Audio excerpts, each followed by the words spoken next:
الأنبياء والمرسلين وعلى آله وأصحابه أجمعين أما بعد پیش کرتا ہوں تمنائے محبت کا سلام،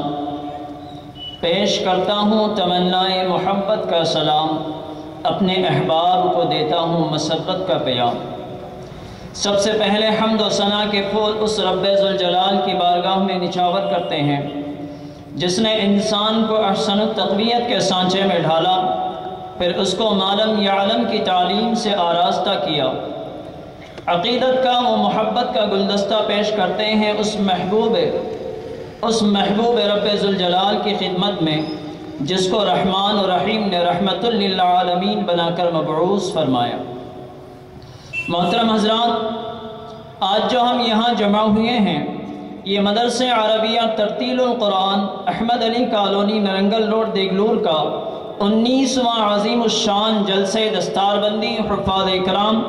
و عظمت قرآن مجید و اصلاح معاشرہ ہے۔ اس جلسے کے تحت ہم جمع ہوئے ہیں، ہم تمام اراکین مدرسہ کی جانب سے آپ تمام حاضرین جلسہ کا اور مہمانان اکرام کا اس جلسے میں خیر مقدم کرتے ہیں۔ محترم حضرات، آج کے دور میں ہر انسان کسی نہ کسی اعتبار سے مصروف و مشغول ہے، اس کے باوجود آپ نے اپنا قیمتی وقت فارغ کر کے دینی امور میں انہماک اور شرکت فرمائی۔ یہ صرف دینی محبت اور تعلق مع اللہ پر مبنی ہے، اور خاص طور سے دور جدید میں جبکہ دین و شریعت سے بے رغبتی اور لاپرواہی عام ہے، اتنی اچھی تعداد میں آپ لوگوں کا جمع ہونا یہ قلبی مسرت و شادمانی کا سبب ہے، اور اس بات کا غیر ثبوت ہے کہ آپ کے دلوں میں ابھی اسلام کی چنگاری باقی ہے جو کبھی بھی شعلہ جوانہ بن کر پورے علاقے کو منور کرنے کی استطاعت رکھتی ہے۔ وہ ایمانی حرارت و تابانی موجود ہے جس سے سوکھے شجر بھی نمی کا ادراک کر کے توانائی حاصل کر سکتے ہیں۔ حاضرین مجلس، ہم حاضرین جلسہ کی انتہائی خوش نصیبی ہے کہ ہمارے مابین اسٹیج پر اتنی عظیم اور عبقری شخصیات موجود ہیں جن کی علمی گہرائی و گہرائی، قائدانہ لیاقت، منکرانہ سوز و گداز مسلم ہے، جن کا ہر عمل و نقل شادابی اور فکر و نظر کی زرخیزی فطری ملکہ باغپن کا پتہ دیتا ہے، جس کے ہر کام کا خمیر خون و جگر، نور و تقوی، تب و تاب، اخلاص و بیتابی، عشق رسول اور محبت الہی، لذت سحر خیزی، شوق ریاضت، خدمت مہمان رسول عوام و خاص سے اٹھا ہے۔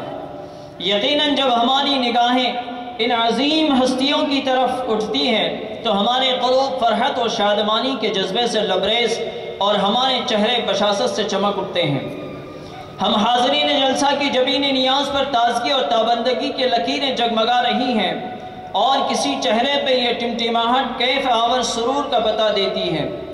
ہم شریک جلسہ کے پیشانی پر وہی آثار جھلک رہے ہیں جو ویرانی میں اپنے قائد سے بھٹکی فوج کے چہرے پر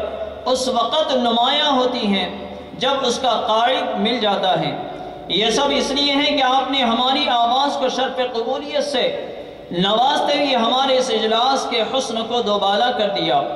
اپنی گوناگو مصروفیات کے باوجود اپنا قیمتی وقت دے کر ہمارے حوصلوں کو ایک نئی زندگی اور ہمارے عزائم کو تازگی بخشی ہے۔ بلا شبہ یہ ناقابل انکار حقیقت ہے،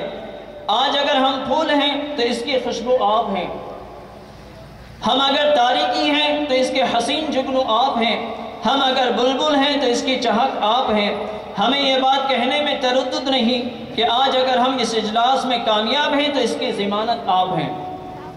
یقیناً آپ نے اس اجلاس میں شرکت کے لیے بہت سے کاموں کو پسے پشت ڈال کر اپنے دلی جذبات کو پامال کیا ہوگا۔ ہم آپ کی اس تشریف آوری کا تہ دل سے استقبال کرتے ہیں، لیکن اس میکدے کے میخاروں کی دلوں میں برپا ہونے والی خوشی و مسرت، امتنان و تشکر آپ کی تشریف آوری کے احترام و احساسات و جذبات کے تلاطم خیز کا اظہار میرے بس میں نہیں ہے۔ الفاظ کی کم مائگی دامن گیر ہیں، چند الفاظ کے موتی ہیں میرے دامن میں، تیری محبت کا تقاضا کچھ اور ہے۔ ہم آپ کے قدوم میمنت کا صمیم قلب سے شکر ادا کرتے ہیں اور آپ کا خیر مقدم کرتے ہوئے اہلا و سہلا کہتے ہیں۔ محترم سامعین، یہ جلسہ مدرسہ عربیہ ترتیل القرآن احمد علی کالونی نرنگل روڈ دیگلور کے زیر اہتمام ہے، اس لیے میں مدرسے کا تعارف کرانا ضروری سمجھتا ہوں اور میں چاہتا ہوں کہ چند صدروں میں مدرسے حاضہ کا تعارف کرا دوں۔ یہ کوئی تنظیم یا جماعت نہیں بلکہ علاقے کے معزز علماء اکرام اور علاقے تلنگانہ کے مشہور عالم دین حضرت مولانا الحاج محمد حمید الدین عاقل حسامی رحمۃ اللہ علیہ کے ہاتھوں بتاریخ 12 شعبان المعظم 1422 ہجری مطابق 30 اکتوبر 2001 کو قیام عمل میں آیا، اور علاقے کے معزز علماء اکرام کے باہم مشوروں سے اور آپ حضرات کے تعاون سے یہ مدرسہ اپنی منزل کی طرف روز اول سے رواں دواں ہے۔ الحمدللہ اس ادارے کا مقصد مسلمانوں کے بچوں کو قرآن و عقائد دینیہ کی تعلیم سے آراستہ کرنا ہے اور ان کے عقائد توحید کو مضبوط کرنا ہے، کیونکہ آج کے دور میں نت نئے فتنے جنم لے رہے ہیں جس کا شکار پڑھے لکھے اور کمزور مسلمان ہوتے بھی نظر آ رہے ہیں۔ الحمدللہ اب تک اس ادارے سے تقریباً 53 طلباء اکرام نے حفظ قرآن مجید کی دولت سے مالا مال ہوئے ہیں، جن میں سے کچھ طلباء اپنے علمی سفر کو آگے جاری رکھا اور کچھ طلباء فارغ ہو کر اپنے علاقے میں خدمت انجام دے رہے ہیں۔ آپ حضرات سے گزارش ہے کہ اس ادارے کے حق میں دعا کریں کہ اللہ تعالیٰ اس ادارے کو اور اس کے خدمتگاروں کو قبولیت سے نوازیں اور علم دین کا صحیح حق ادا کرنے کی توفیق عطا فرمائے، آمین۔ سامعین، جی تو چاہتا ہے کہ فرحت و شادمانی کے لمحات دراز ہو جائیں اور رات سے میں یوں کہوں یا لیلۃ الصبح یا مومض یا صبح کی۔ افسوس صد افسوس کے وقت بہت تنگ دامن گیر ہے، ان سے مل کر مجھے رونا تھا، بہت رونا تھا، ان سے مل کر مجھے رونا تھا، بہت رونا تھا، تنگی وقت ملاقات نے رونے بھی نہ دیا۔ آخر میں سمع خراشی کی معافی چاہتے ہوئے ہم اکابرین جلسہ اور صدر جلسہ اور حاضرین جلسہ کا اور مہمانان عظام کا، اراکین و عملے مدرسہ عربیہ ترتیل القرآن اور شہریان دیگلور کی جانب سے آپ کا دل کی گہرائیوں سے استقبال کرتے ہیں۔ خدا حافظ، وما علینا الا البلاغ۔ حضرات، تھوڑا سا ہمارا پروگرام میں ایک ترتیب ہے، جو مہمان اعظام آئے ہوئے ہیں ان کی گلپوشی و دستار اور شال پوشی باقی ہے۔